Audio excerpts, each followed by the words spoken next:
হয়েছে।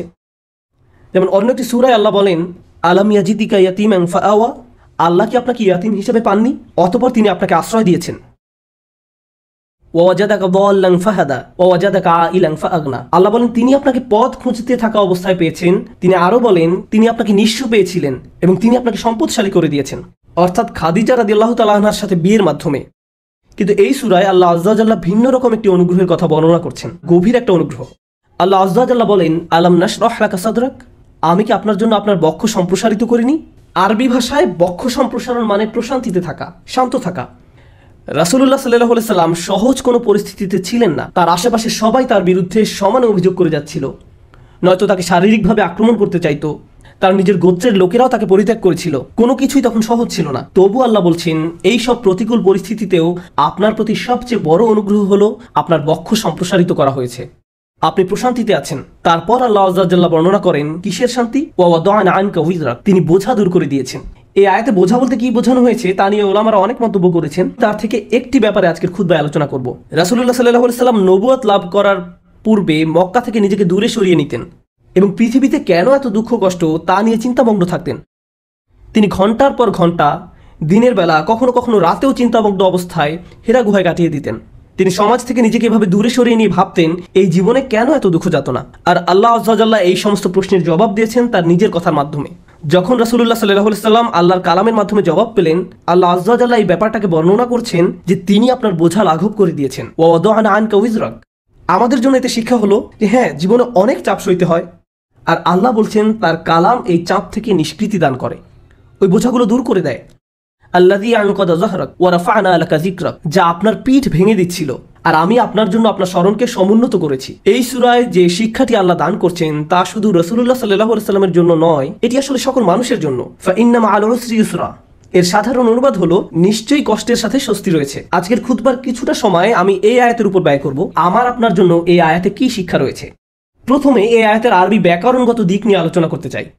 আপনাদের মাঝে যারা আরবি ব্যাকরণের সাথে পরিচিত তাদের জন্য বলছি, এখানে মুবতাদা হলো ইউসুর। ব্যাকরণগত দিক থেকে এই বাক্যের শুরু হলো স্বস্তি। যখন আমরা বাংলায় অনুবাদ করি তখন বলি নিশ্চয়ই সকল কষ্টের সাথে স্বস্তি রয়েছে, কিন্তু ব্যাকরণগত দিক থেকে সবচেয়ে শুদ্ধ অনুবাদ হলো স্বস্তি রয়েছে কষ্টের সাথে। এই বাক্যের ফোকাস হলো স্বস্তির উপর, কষ্টের উপর নয়। এখানে ইউসুর বা স্বস্তি হলো মুবতাদা, ব্যাকরণগত দিক থেকে এটাই বাক্যের শুরু। এটা কেন গুরুত্বপূর্ণ? কারণ আল্লাহ আমাদের মনোযোগ স্বস্তির উপর রাখতে চাচ্ছেন, কষ্টের উপর নয়। সহজ সময় বা স্বস্তি হয়তো পরে এক সময় আসবে, কিন্তু আল্লাহ চান আমরা যেন আমাদের মনোযোগ সামনে যে স্বস্তিদায়ক সময় আসছে তার উপর রাখি, এখন যে কষ্টে আছি তার উপর নয়। আপনি যে ধরনের কঠিন সময় দিনাতিপাত করছেন না কেন, আল্লাহ এর একটা ব্যবস্থা করবেন এবং স্বস্তিদায়ক সময় সামনে অবশ্যই আসছে। দ্বিতীয় যে বিষয়টা এখানে মনোযোগের দাবি রাখে তা হলো ইউসুর হলো নাকেরা, মানে এটি আম ওয়া আম্মাল ওয়া আজম ওয়া আকাদ, অর্থাৎ কষ্ট কি এটা সবাই জানে। হয়তো এটা অর্থনৈতিক কষ্ট, স্বাস্থ্যগত কষ্ট, মানসিক কষ্ট, আবেগ সংক্রান্ত কোনো কষ্ট, বা আপনার কষ্টের জিনিস হয়তো আপনার পাশেই বসে আছে, আমি জানি না। সবার জীবনে কোনো না কোনো সমস্যা রয়েছে। এই কষ্টদায়ক বিষয়গুলো সম্পর্কে সবাই জানে, আর এগুলো খুবই সুনির্দিষ্ট। কিন্তু আল্লাহ বলছেন কষ্টের চেয়ে স্বস্তিটা অনেক বড়, অনেক বিস্তৃত। কষ্টের মতো স্বস্তির ব্যাপারটা অতটা জ্ঞাত নয়, অর্থাৎ কিছু স্বস্তি আসবে কিন্তু আপনি জানেন না কিভাবে সেটা চিনতে হয়। সবাই সমস্যা শনাক্ত করতে পারে কিন্তু সবাই সমাধান দিতে পারে না। আল্লাহ যখন আপনাকে স্বস্তি দিবেন, আপনি হয়তো এটাকে স্বস্তি মনে নাও করতে পারেন। আল্লাহ আপনার জীবনে স্বস্তি নিয়ে আসবেন, কিন্তু আপনি হয়তো বুঝতেও পারবেন না যে আল্লাহ আপনার জীবনে স্বস্তি নিয়ে আসছেন। তিনি আপনার জীবনে এমন দিক থেকে স্বস্তি নিয়ে আসবেন যা সম্পর্কে আপনি জানতেন, আবার এমন দিক থেকেও নিয়ে আসবেন যা সম্পর্কে আপনি ভাবতেও পারেননি। অপ্রকাশ্য জগতের ব্যাপার। এই বাক্যাংশে ইন্না মা'আল উসরি অর্থাৎ কষ্টটি এটি সুনির্দিষ্ট, জানা। পরের শব্দ ইউসরান হলো নাকেরা বা অনির্দিষ্ট, অর্থাৎ স্বস্তির ব্যাপারটা অজানা। কারণ অনেক সময় মানুষ কেবল সে বিষয়ের উপর ফোকাস রাখে যা দেখা যায়, তারা যা দেখতে পায় না তার প্রতি কোনো মনোযোগ দিতে পারে না। এখন আল্লাহ আমাদেরকে বলছেন অদৃশ্য স্বস্তি বা আরাম তোমাদের জন্য আসছে সব সময়। এই অদৃশ্য স্বস্তি সব সময় বর্তমান। আরবি ইন্না শব্দের অর্থ নিশ্চয়ই। আরবি ভাষাবিদরা ইন্নাকে বর্ণনা করছেন হারফুন লিজালাতিস সাক, অর্থাৎ ইন্না বাক্যে ব্যবহৃত হয় সন্দেহ দূর করতে। একটা সহজ উদাহরণ দিচ্ছি। আপনি যদি কোনো সমস্যায় পড়েন, ধরুন সমস্যাটা দেখা দিয়েছে চাকরির কাজে বা পরিবারে, এখন কেউ এসে বলল, আরে ভাই এটা কোনো সমস্যাই না, আপনি বললেন এটা একটা বিশাল সমস্যা, অর্থাৎ সমস্যাটা সম্পর্কে আপনার মনে কোনো সন্দেহ নেই, কিন্তু সমাধান নিয়ে সন্দেহ আছে। সমস্যাটা কি, কোন দিন শেষ হবে, এই বিষয়ে আপনার সন্দেহ রয়েছে। সহজ সময় কোন দিন আসবে, কোনো সমাধান আসলেই কি আসবে, এই বিষয়ে আপনি সন্দিহান। সুতরাং সমস্যার ব্যাপারে মানুষ পুরোপুরি নিশ্চিত থাকে, কিন্তু সমাধান আসবে কিনা এই ব্যাপারে তারা সন্দেহপ্রবণ। সহজেই আমরা আশাহীন হয়ে পড়ি। আমরা চিন্তা করতে থাকি, ভাই এটা সব সময় এমন খারাপই থাকবে, কোনো দিন এই পরিস্থিতি উন্নতি হবে না। আমরা এভাবে নিজেদেরকে বলি। তো আমরা নেগেটিভের ব্যাপারে অনেক বেশি নিশ্চিত থাকি, কিন্তু পজিটিভের ব্যাপারে নিজের মনে কোনো নিশ্চয়তা থাকে না। তিনি ইন্না যে শব্দটি সন্দেহ দূর করে তা ব্যবহার করে আমাদের জানাচ্ছেন কোনো সন্দেহ নেই, স্বস্তি রয়েছে কষ্টের সাথে।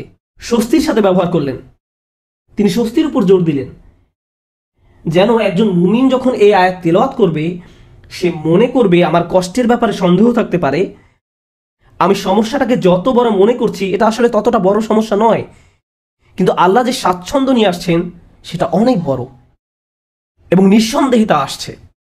এটা আমাদেরকে মন্দের ব্যাপারে সন্দেহ প্রবণ করে তোলে।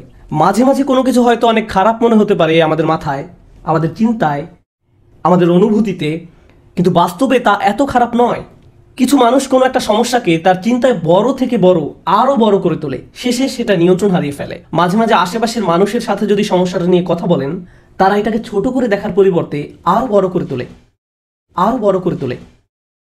তখন সমস্যাটাকে তার আসল অবস্থার চেয়েও অনেক বিশাল মনে হয়। আর যে স্বস্তি আল্লাহ নিয়ে আসছেন তা আপনার সামনেই বর্তমান, কিন্তু আপনি তা দেখছেন না, কারণ সমস্যাটাকে আপনি কাল্পনিক দৃষ্টিতে অনেক বড় করে দেখছেন। তাই আল্লাহ আযজা ওয়া জাল্লা বলছেন, স্বস্তি আসার ব্যাপারে নিশ্চিত থাকো, এই ব্যাপারে মনে কোনো সন্দেহ পোষণ করো না।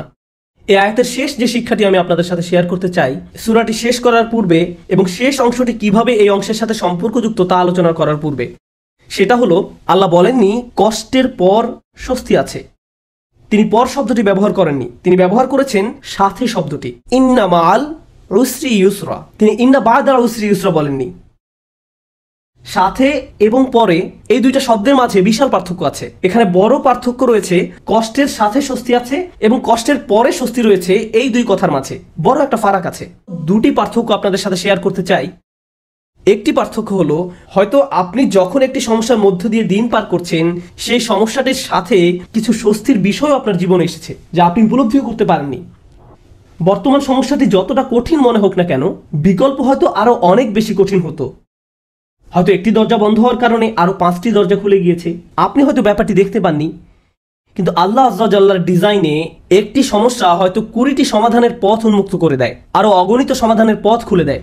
এজন্য ওই স্বস্তিদায়ক বিষয়গুলো আসার জন্য এই সমস্যাটি ঘটার দরকার ছিল। এটি আল্লাহর বিজ্ঞ ডিজাইনের অংশ, আমরা হয়তো তা শনাক্ত করতে পারি না। অন্য কথায়, হ্যাঁ আমার মন বলছে আমি সমস্যার মধ্যে দিয়ে যাচ্ছি, কিন্তু এই সমস্যার মধ্য দিয়ে আল্লাহ আমার জীবনে স্বস্তি নিয়ে আসছেন নিশ্চিতভাবেই, শুধু আমাকে সেটা খুঁজে পেতে হবে। সমস্যা আমি দেখতে পাচ্ছি, কিন্তু সমাধান কোথায় সেটা আমাকে খুঁজে বের করতে হবে। জীবনে আমরা যত ভয়ানক অভিজ্ঞতার মধ্য দিয়ে যাই, তখন আমরা এভাবে প্রশ্ন করি যে আমাকে কেন এই বিপদে ফেলা হলো, কেন আমার সাথে এমন হচ্ছে, আমি কি এমন অন্যায় করেছি, এর থেকে ভালো কি আসবে। আপনাদেরকে বলছি, ওই অভিজ্ঞতাগুলোর প্রত্যেকটাই কোনো না কোনো সহজতা, স্বস্তি বা ভালো সাথে করে নিয়ে আসে, যা আমরা দেখতে পাই না। কিন্তু আল্লাহ বলছেন ওই স্বস্তি সাথেই আছে, তোমাকে এর জন্য অপেক্ষা করতে হবে না। এটা একই সময়ে কষ্টের সাথে সহাবস্থান করে, কষ্টের সঙ্গেই এই স্বস্তির অবস্থান, ইন্না মাআল উসরি ইউসরা। এছাড়া যখন সাথে শব্দটি ব্যবহার করা হয়, আল্লাহ বলছেন যে স্বস্তিকে কষ্টের সাথে রাখা হয়েছে, স্বস্তিকে কষ্টের সাথে রাখা হয়েছে। যেভাবে তিনি রাতকে দিনের সাথে রেখেছেন, তিনি যেভাবে মেঘমালাকে বৃষ্টির সাথে রেখেছেন, অনেক জিনিস আছে যেগুলো তিনি একত্রে রেখেছেন। এই জীবনে আল্লাহ যা করার সিদ্ধান্ত নিলেন, আমি আর আপনি যদি স্বস্তি পেতে চাই, তিনি ব্যাপারটাকে এমনভাবে ডিজাইন করলেন, কষ্টের মধ্য দিয়ে গেলেই কেবল কষ্টের সাথে স্বস্তি আসবে। এভাবেই তিনি জীবনের সবকিছু ডিজাইন করেছেন। আপনাদের অনেকেই ছাত্র, আপনাকে প্রথমে পড়ালেখার কষ্টের মধ্য দিয়ে যেতে হবে, তারপর আপনি গ্র্যাজুয়েট হওয়ার স্বস্তি লাভ করবেন, পরবর্তী ক্লাসে উত্তীর্ণ হওয়ার স্বস্তি লাভ করবেন। আপনার চাকরির জায়গায় কঠিন পরিশ্রম করতে হবে বোনাসের স্বস্তি লাভ করার পূর্বে, প্রমোশন লাভ করার পূর্বে। কষ্ট ছাড়া এসব ঘটে না। আপনাকে আগে খাদ্যাভ্যাস ঠিক করতে হবে, স্বাস্থ্যকর খাবার খেতে হবে ভালো স্বাস্থ্য লাভ করার পূর্বে। কোনো রোগীকে হয়তো আগে অপারেশনের কষ্টের মধ্যে দিয়ে যেতে হবে সুস্থ হওয়ার আনন্দ উপভোগ করার পূর্বে। এভাবেই আল্লাহ জীবনকে তৈরি করেছেন। আপনাকে কষ্টকর অভিজ্ঞতার ভেতর দিয়ে যেতে হবে যদি স্বস্তি লাভ করতে চান। এটাই আল্লাহ ডিজাইন। ব্যাপারটা এমনই। আপনি এই কথা শোনার পর হয়তো ভাবতে পারেন, আমি তো এখন কঠিন সময় আছি, তার মানে সামনে সহজ সময় আসছে। আর এজন্য আমি এখন বিশ্রাম করব আর সহজ সময় আসার অপেক্ষা করব। না, আল্লাহ আমাদেরকে গভীর একটি বিষয় সম্পর্কে জানাচ্ছেন। আপনাকে কঠিন সময়ে কঠোর পরিশ্রম করে যেতে হবে। বসে বসে এমনটি ভাবলে হবে না যে আল্লাহ তো সহজের প্রতিশ্রুতি দিয়েছেন, তাই আমি তার অপেক্ষায় থাকবো আর বসে বসে কাঁদবো। এই জন্য তিনি পরের আয়াতে আমাদের রাসূল সাল্লাল্লাহু আলাইহি সাল্লামকে বলছেন, ফাইদা ফারাগাতা ফানসাব। শক্তিশালী একটা বাক্য। অতএব যখন আপনি অবসর পান পরিশ্রম করুন। স্বস্তি এবং কষ্টের সাথে এর সম্পর্ক কি? স্বস্তি এবং কষ্টের সাথে এর সম্পর্ক কি? আল্লাহ চান না আমি আর আপনি যেন অলস হয়ে বসে থাকি। যখন আমরা কোনো কঠিন সময় থাকি তখন আল্লাহ চান আমরা যেন প্রচুর পরিশ্রম করি। অন্য মানুষদের দেখবেন যখন তারা কোনো কঠিন সময় পতিত হয় সবকিছু ছেড়ে দিয়ে একেবারে হতাশ হয়ে বসে থাকে। তারা নিরাশ হয়ে পড়ে, উদ্বিগ্ন হয়ে পড়ে, সবকিছু বাদ দিতে শুরু করে। কিন্তু বিশ্বাসীদের বেলায় যখন তুমি কঠিন কোনো পরিস্থিতিতে পড়ো তখন তুমি অবসর পেলেই নিজেকে কঠোর পরিশ্রমে নিয়োজিত করো, নিজেকে কাজে লাগাও, উৎপাদনক্ষম বানাও। উলামারা এই আয়াত নিয়ে প্রচুর মন্তব্য করেছেন। যখন দাওয়ার কাজ থেকে অবসর পান তখন নিজেকে ইবাদতের কঠোর পরিশ্রমে নিয়োজিত করুন। ইবাদত থেকে অবসর পাওয়ার পর দাওয়ার কাজে আত্মনিয়োগ করুন। রাসূলুল্লাহ সাল্লাল্লাহু আলাইহি সাল্লামকে বলা হচ্ছে এক কাজ থেকে অবসর পাওয়ার পরে অন্য কাজে নিজেকে ব্যস্ত রাখুন। আমার আর আপনার জন্য প্রশ্ন হলো, কত সময় আমরা অপচয় করি এমনটা ভেবে যে জীবন কত দুর্বিষহ। অলস হয়ে বসে থাকি, কিছুই করি না, নিজের মনকে নেতিবাচক চিন্তায় ডুবিয়ে রাখি, সম্পূর্ণ অকার্যকর আর অকর্মণ্য হয়ে বসে থাকি। অথচ আল্লাহ বলছেন তোমার হাতে অনেক বেশি অবসর সময় আছে আর তুমি এই সময়ে কোনো কাজেই লাগাচ্ছ না। যখন আপনি নিজেকে কোনো পরিশ্রমে নিয়োজিত না করেন তার মানে আপনি কষ্টকে জেতার সুযোগ দিচ্ছেন। আয়াতটা শুরু হয়েছে ফা অক্ষর দিয়ে, ফা আস-সাবাবিয়া, অর্থাৎ অতএব। তুমি যেহেতু স্বস্তি কামনা করো তাই তোমার নিজেকে পরিশ্রমে নিয়োজিত করতে হবে। এটা শেখার ফলে তোমার উচিত নিজেকে পরিশ্রমে নিয়োজিত করা। তাই আমার আর আপনার উচিত একটি অর্থপূর্ণ এবং প্রোডাক্টিভ জীবনযাপন করা। মাঝে মাঝে জীবনে অতিরিক্ত চাপের কারণে আমরা ভেঙে পড়ি, আমরা সহজেই একেবারে ভেঙে পড়ি। দুঃখ, হতাশায়, উদ্বেগ বা উৎকণ্ঠায়। এরকম হওয়া দোষের কিছু নয়, কিন্তু আমাদেরকে শিখতে হবে কিভাবে আল্লাহর কিতাবের মাধ্যমে এই কষ্টকর অভিজ্ঞতার সময় মানসিক শক্তি অর্জন করব। রাসূলুল্লাহ সাল্লাল্লাহু আলাইহি সাল্লাম যেসব কাজে নিজেকে ব্যস্ত রাখতেন তা ছিল দুই রকমের। এটা মনে রাখতে চেষ্টা করুন। দুই ধরনের কাজ আছে যা আপনাকে ব্যস্ত রাখতে পারে। আমি আপনাদের জন্য তৃতীয় আরেকটি যুক্ত করব। রাসূলুল্লাহ সাল্লাল্লাহু আলাইহি সাল্লাম হয় এমন কোনো কাজে নিজেকে ব্যস্ত রাখতেন যাতে আল্লাহকে খুশি করত, অথবা তিনি এমন কোনো কাজে ব্যস্ত থাকতেন যা আল্লাহর কোনো সৃষ্টির উপকার করত। তিনি হয় শুধু আল্লাহর জন্য কিছু করতেন, নামাজ পড়া, জিকির করা, এই কাজগুলো ছিল শুধু আল্লাহর জন্য, অথবা তিনি কাউকে সাহায্য করতেন, তিনি কাউকে পথ দেখাতেন, শিক্ষা দিতেন, এমনকি তিনি মানুষকে জীবিকা উপার্জনের জন্য সাহায্য করতেন। এভাবে তিনি অন্য মানুষদের সব ধরনের সাহায্য করতেন। এখন আপনি নিজেকে প্রশ্ন করুন, এই দুই ধরনের কাজের কোনটি আপনি করছেন? আমি কি এমন কিছু করছি যা আল্লাহকে খুশি করছে, বা আমি কি এমন কিছু করছি যা কারো জীবনে স্বস্তি নিয়ে আসছে? মূলত আল্লাহ অন্য একটি সূরায় রাসূলুল্লাহ সাল্লাল্লাহু আলাইহি সাল্লামকে এই কাজগুলো সম্পর্কে বলেছেন, ফাআম্মাল ইয়াতীমা ফালা তাকহার ওয়া আম্মাস সাইলা ফালা তানহার ওয়া আম্মা বিনি'মাতি রাব্বিকা ফাহাদ্দিস। সুতরাং আপনি এতিমদের প্রতি কঠোর হবেন না, আর ভিক্ষুককে আপনি ধমক দিবেন না। কিন্তু আপনি যখন অতিরিক্ত চিন্তা করতে থাকবেন নিজের সমস্যাগুলো কতটা খারাপ, জীবনটা কেমন দুর্বিষহ, কিভাবে সব কিছু তার গতিপথ হারিয়ে ফেলছে, কোনো কিছুই কোনোদিন ঠিক হবে না, তাহলে নিজের মাঝে আপনি অতিরিক্ত ডুবে আছেন, আপনি নিজেকে নিয়েই পড়ে আছেন। এভাবে নিজেকে নিয়ে পড়ে থাকলে আল্লাহর সাহায্য আসে না, এভাবে আল্লাহর সাহায্য আসে না। আল্লাহ বলেন ওয়া ইলা রাব্বিকা ফারগাব, এবং আপনার পালনকর্তার প্রতি মনোনিবেশ করুন। আমি আর আপনি যে সমস্যাগুলোর মাঝে দিন পার করছি আজ সেগুলোকে অনেক বেশি, অনেক বড় বলে মনে হয়। সমস্যা ছাড়া আর কিছু নিয়ে আমরা ভাবতে পারি না, কিন্তু একটু সামনে এগিয়ে চিন্তা করলে বুঝবেন আমরা সবাই একটা গন্তব্যের উদ্দেশ্যে ছুটছি, আর সেই গন্তব্যটি হলো আল্লাহর সাক্ষাৎ। ওয়া আন্না ইলা রাব্বিকাল মুনতাহা। যদি এই ব্যাপারটা ভুলে যান যে আপনি একটি রেলগাড়ির ভিতরে আছেন, বুঝতে পারেন বা না পারেন আপনি আল্লাহর দিকে ছুটে চলছেন, আপনি কিন্তু নিশ্চলভাবে দাঁড়ানো অবস্থায় নেই। আপনার সমস্যাটি জীবন থামিয়ে দেয়নি, জীবন এখনো এগিয়ে চলছে। আমার আপনার আল্লাহর সাথে দেখা হবেই। আপনি যখন বুঝবেন আমি যাই করি না কেন এই ভ্রমণ থামানোর কোনো উপায় নেই, তখন আপনার পক্ষে নিজের গন্তব্যের প্রতি মনোনিবেশ করা অনেক সহজ হবে। এই মুহূর্তে আমি যে এলাকা অতিক্রম করছি, যে সমস্যাপূর্ণ এলাকা অতিক্রম করছি, একসময় এটা পার হয়ে যাবে, কারণ এটা আমার গন্তব্য নয়। আমার গন্তব্য হলো আল্লাহ আজ্জা ওয়া জাল্লা। এভাবে নিজের মাথায় একটা চিত্র তৈরি করুন। মনে করুন একটি পথ দিয়ে কোথাও যাচ্ছেন আর পথিমধ্যে কোনো জায়গায় প্রচন্ড দুর্গন্ধ নাকে এসে লাগলো। যদি চলতে থাকেন গন্ধটা একসময় চলে যাবে, এটা সব সময় আপনার সাথে থাকবে না। চলতে থাকলে একসময় ভালো একটা জায়গায় এসে উপনীত হবেন। আপনাকে হয়তো ভয়ঙ্কর কোনো অঞ্চলও অতিক্রম করতে হতে পারে, আপনি চলতে থাকলে ওই অঞ্চলও পার হয়ে যাবেন। জীবনটা এমনই, আমাদেরকেও এভাবে জীবনের সমস্যাগুলো অতিক্রম করে যেতে হবে। আর আল্লাহ আজ্জা ওয়া জাল্লা বলছেন, আপনার আমার জীবনের প্রতিটি ভ্রমণেরই একটি উদ্দেশ্য আছে। আমাদের নিজেদের শুধু একটি প্রশ্ন করতে হবে, আমরা কি পরিশ্রম করছি? দিন শেষে আমরা কি করছি? তৃতীয় যে ব্যাপারটি নিয়ে আজ কথা বলবো, আগে আমি বলেছিলাম মহানবী সাল্লাল্লাহু আলাইহি সাল্লাম হয় আল্লাহর সন্তুষ্টির জন্য কিছু করতেন, নতুবা তার সৃষ্টির উপকারার্থে কিছু করতেন। আর আমাদের বেলায় দিনের অধিকাংশ সময় আমরা আত্মসেবায় ব্যয় করি। অবশ্যই আমাদের বিভিন্ন জিনিসের প্রয়োজন রয়েছে, আমাদের খাবারের দরকার, পোশাক পরিচ্ছদ প্রয়োজন, চাকরি বাকরি করতে হবে, কিন্তু অবসর সময় আমি কি করি? আয়াতটি কিন্তু আপনার দিনের 24 ঘন্টা সময় নিয়ে কথা বলছে না, আয়াতটি আপনার ফ্রি সময় নিয়ে কথা বলছে। আচ্ছা ঠিক আছে, আপনার এক্ষেত্রে কিছুই করার নেই, আপনাকে ভোর 5টায় ঘুম থেকে উঠতে হয়, 6টার মধ্যে অফিসে পৌঁছতে হয় এবং সন্ধ্যা 6টা পর্যন্ত অফিস করতে হয়, 7:30 পর্যন্ত ট্রাফিক জ্যামে আটকা থাকতে হয়। ঠিক আছে, কোনো সমস্যা নেই, আপনার কোনো অবসর নেই। কিন্তু যখন অবসর পান তখন কি করে সময় পার করেন? যখন ফ্রি থাকেন সে সময় কি করেন? আল্লাহ আপনার জীবনে সহজ সময় আনবেন কিনা তা নির্ভর করে আপনার অবসর সময় আপনি কি করেন তার উপরে। অবসর সময়ের কর্মকাণ্ড তা নির্ধারণ করবে। আপনি নিজের প্রতি সৎ থেকে আমাদেরকে প্রশ্ন করতে হবে, অবসর পেলে আমরা কি করি? আর আমাদের ছেলে মেয়েদের কিভাবে অবসর কাটাতে শেখাই? যখনই তারা একটু ফ্রি সময় পায় ভিডিও গেম খেলা শুরু করে, যখনই তারা একটু ফ্রি সময় পায় টিভি ছেড়ে দেয়। আমরা উপকারী কিছু করছি না, আমরা প্রোডাক্টিভ কিছু করছি না। একটু সময় পেলে আমরা স্বার্থপর বিনোদনে ব্যস্ত হয়ে পড়ি, স্বার্থপর ভোগবিলাসে যুক্ত হয়ে পড়ি।